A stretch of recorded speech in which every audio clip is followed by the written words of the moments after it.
Friends, কেমন আছো সবাই? আশা করি সবাই ভালো আছো। আমিও ভীষণ ভালো আছি। তোমাদের আগের ব্লগে বলেছিলাম যে নেক্সট সানডেতে আমরা দীঘায় যাচ্ছি। তো সেই মতো আমরা অনেক ভোরবেলা উঠেছি আর প্রায় 5টা নাগাদ আমরা বেরিয়ে গেছি। কোলাঘাটে বা কোনো ধাবাতে আমরা দাঁড়াইনি, হালকা কিছু খাবার আমরা নিয়েছিলাম। তো সেই সব খাবারগুলি আমরা গাড়িতে বসেই খেয়ে নিয়েছি, তাই আমরা তাড়াতাড়ি একটু পৌঁছে গেছিলাম। আমার মেয়ে ভীষণ বমির ধাত আছে, তাই ও গাড়িতে উঠলে পরেই মানে ওর শরীরটা খারাপ হয়ে যায়। আমারও আছে। আর আমার মেয়েকে ডাক্তার দেখিয়েছিলাম, তো ডাক্তার বলেছিল যে যখন গাড়িতে উঠবে তার 1 ঘন্টা আগেই ওষুধটা খাইয়ে দিতে, তাহলে ও আর কি ঘুমিয়ে পড়বে। আর সত্যি কথা বলতে ও পুরো রাস্তাটাই ঘুমিয়ে ঘুমিয়ে এসেছে, মানে একটুখানিও মানে জাগিনি, পুরো ঘুমের ঘোরে ছিল আর কি। আর এই যে আমরা এখন চলে এসেছি একদম হোটেলের সামনেই সি বিচ। এই যে আমাদের হোটেল, এইটা হোটেল মেরিন ব্লু। একটা বড় রুম নেওয়া হয়েছিল আর কি, যেখানে আমার 2 মা আর বাবা আর মামি শাশুড়ি ছিলেন। আর এইটা হচ্ছে আমাদের রুম, একটু ছোটোর মধ্যে ভালো আর কি। এই যে ছোটোর মধ্যে সামনে এই যে একটুখানি ছোট্ট ব্যালকনিও আছে একটা, যেখানে জামা কাপড় মেলা যাবে। আর এই যে মাদের রুমটা অনেকটাই বড়। আমরা এসেই একটুখানি বিচের ধারে যাচ্ছি স্নান করার জন্য। আমার মাও যাচ্ছে সাথে। যেখানে যাই আমার মাকে সাথে করে নিয়ে যাই, কারণ আমার ছেলে ছোট, তো তাই মা থাকলে আমার খুবই সুবিধা হয়। আর এই হোটেলটায় আর কি দুপুরবেলা খাওয়া দাওয়ার জন্য বলে রেখে গেছিলাম।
তারপর আমরা ওখানে অনেক আনন্দ করেছি, অনেকক্ষণ স্নান করেছি সবাই মিলে, খুব মজা করেছি।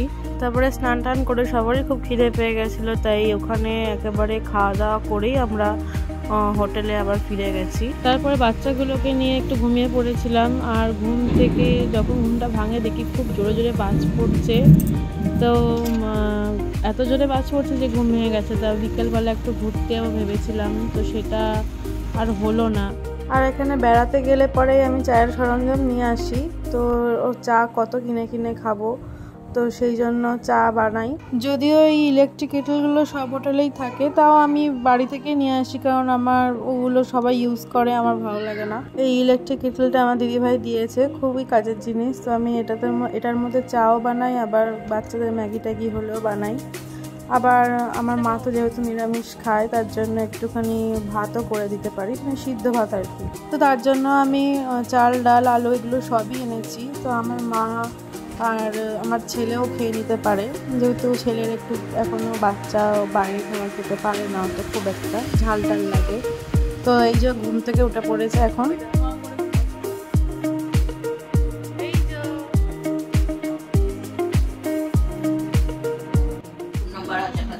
না খাও।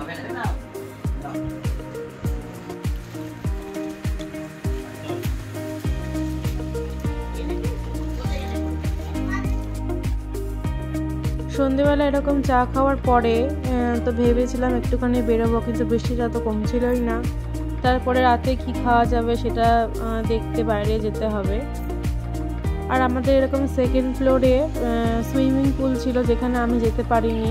সব ছেলেগুলো সব নেশা করে জলে নেমেছিল, তাই আমি আর যাইনি। কিন্তু আমার মেয়ে আর ওর বাবা গেছিলো দিনের বেলা, তো ওরা দেখে এসছে, কিন্তু আমার আর যাওয়া হয়নি। তো মারা বলছিল যে এই বৃষ্টির মধ্যে আর বেরোবে না, খাবার দাবার ঘরেই নিয়ে চলে আসছে। তারপরে লাস্টের দিকে আমরা আবার বৃষ্টি কমেও গেছিলো, তো আমরা একটু বেরিয়েছিলাম। তো আমরা কি করেছিলাম, যেখানে দুপুরবেলা খাওয়া দাওয়া করেছিলাম ওখানেই মাংস কিনে দিয়ে এসেছিলাম, আর রুটি করে দিতে বলেছিলাম। তো ওরা 150 টাকা মতো মনে হয় নিয়েছিল মাংসটা রান্না করার জন্য, আর রুটি বানিয়ে দিয়েছিল।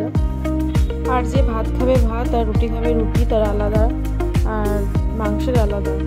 তো আমরা বানাতে বলে দিয়ে আমরা একটুখানি টোটোতে করে ওই যে মেন যে মার্কেটটা দীঘার, ওখানে যাচ্ছিলাম। বৃষ্টির জন্য অনেক ফাঁকা ছিল, কিন্তু যেই বৃষ্টিটা তারপরে আর হয়নি, তখন অনেক ভিড় হয়ে গেছিলো।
এত ভালো লাগছিল এখানে বসে থাকতে, মনে হচ্ছিল না এখানেই থেকে যাই। তারপর বিচের সামনে আমরা অনেক রাত অবধি বসেছিলাম। তারপরে ওখান থেকে বেরিয়ে আবার আমরা যেখানে রান্না করতে দিয়ে এসেছিলাম সেখানে গিয়ে খাওয়া দাওয়াটা মিটিয়ে নিয়েছিলাম। তো আজকের ভিডিওটা এখানেই শেষ করছি। খুব ভালো কাটলো আজকের দিনটা দীঘাতে। আবার আসবো পরের দিনের ভিডিওটি নিয়ে। ততক্ষণে পাশে থাকবেন আর সাবস্ক্রাইব করবেন অবশ্যই। টাটা।